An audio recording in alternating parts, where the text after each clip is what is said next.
snack. Me and you gonna have a little chat about books. Hi guys, so I am here today to do a book review, and the book that I'm going to be reviewing is the second one in the Night Angel trilogy, and that is by Brent and it's called Shadow's Edge. Really was looking forward to this because, as you guys probably already know, the first one in the series I read last month and really enjoyed, so I could not wait to pick this one up and see what I thought of this one. And it was definitely not a disappointment. I really enjoyed it, and I definitely felt like it lived up to the first one. It definitely took me longer to get through this book. The first book I read in like 2 days and was amazed by it and awed by it. I wasn't any less awed by this one, I just had a lot of uni work this month, and I'm sure you guys can tell from the lack of videos. Uni has taken over my life in the last few weeks, which has been pretty crazy. However, it is the holidays very soon, so I'm very much looking forward to having a little bit of a break from uni and being able to read and review and do any sort of videos for you guys. So if you've got any ideas of videos you want to see, definitely leave them below. But back to this book. Even though it did take me longer to get into, I definitely felt like I could easily slip back into the world, and the characters were really fun. And by this point we've definitely connected with the characters and we're rooting for them for sure, and they get into some really dark situations. This is definitely a grim, dark book. It's not a light-hearted read. There are some really brutal moments and some really sad moments. If you're not up to that, you don't like that sort of thing, don't read this series. However, if you don't mind it and you think it's really interesting to read about, then definitely pick this series up. This book picks up not very long after the ending of the first book, and we are once more following the character of Kyla. One of the reasons that I really enjoy this series is that all of the characters are very interesting in their own right, and they have their own personalities, which is great. Even the characters who are really nasty and evil and bad and you're not meant to like them, you still like reading about them because they are so terrible and nasty. There are definitely some really horrible, kind of fantastical monsters and elements within this book. The first book has magic within it but doesn't have a massive amount, whereas this one we get to see a little bit more of the magic and we get to learn a lot more about that, and it's definitely something I continue to want to know more about, so I'm hoping book 3 will expand even further. There are also some really great moments of humour and sarcasm and wit within this book, which really makes it entertaining to read. And the writing style I find is really fast paced, it's very easy to connect to, and it just seems like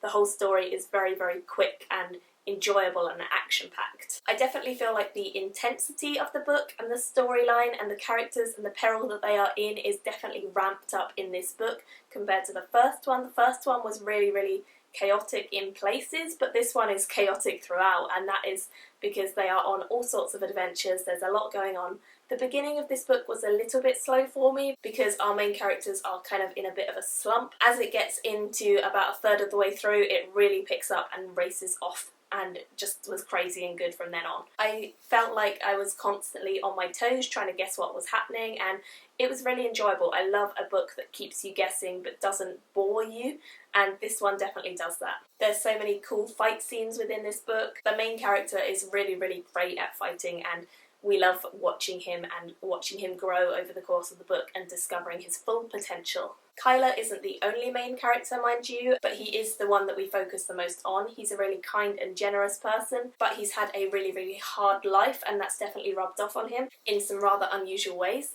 He's not your regular guy. He's actually a wet boy, which is essentially an assassin, and when this book starts, he's really trying his best to leave that life behind and go off and start settling down and just be a normal person. However, of course, that is too good to ask for, and various things happen which mean that this is not going to be possible and lead him down all sorts of different routes from where he initially wanted to go. V is the other major character who we see in this book, and she was in the first book but she wasn't a major character, whereas in this one she's definitely a major character. I was really pleased by her addition to this book because I felt like she was a character I was really interested in and we didn't know an awful lot about, and I feel like over the course of this we get to see a lot more of her personality and we get to discover a lot more about her, and I just really enjoyed learning about her and learning about the way she was brought up and the way that she does things and how that has affected her. She is also a wet boy, and she's a really interesting character because she's very tough and strong on the exterior, but actually when you go beneath that she is quite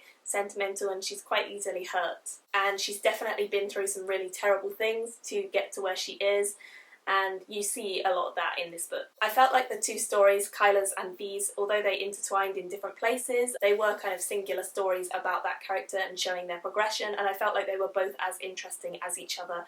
Neither one was more interesting, they were both incredibly awesome and really well written, so highly recommend it. The other major character that we see a part of is Logan. Logan is the son of a very wealthy nobleman, but in this book he is left in some really horrendous situations. I think his storyline was by far the darkest and most gruesome. He was definitely in some really, really bad situations, and I felt really sorry for him throughout a lot of this book. There is very little hope and there's a lot of despair and corruption in the place that he is, but I really, really admired the way that he kind of held true to himself and stayed strong and did the best to boost morale around him that he could. I loved seeing the way that he managed to deal with the hatred that was being flung at him and actually take that and still manage to recruit people to his cause and be a good and noble character.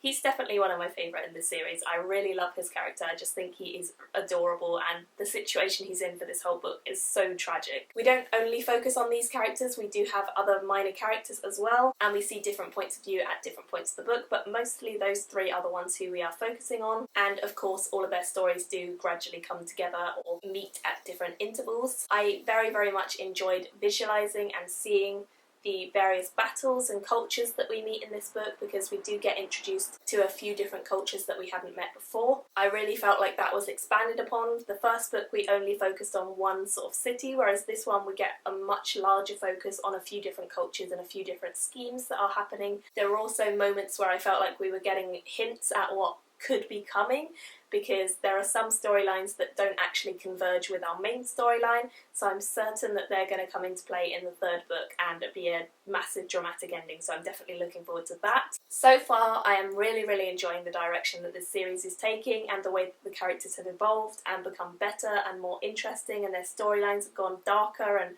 more tragic and horrendous.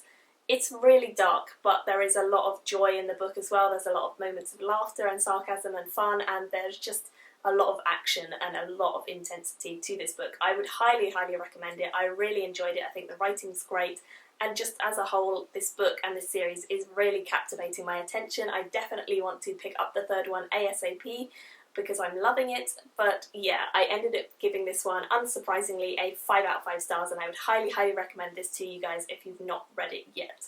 Let me know your thoughts if you've read this series. I would definitely love to hear anything you have to say.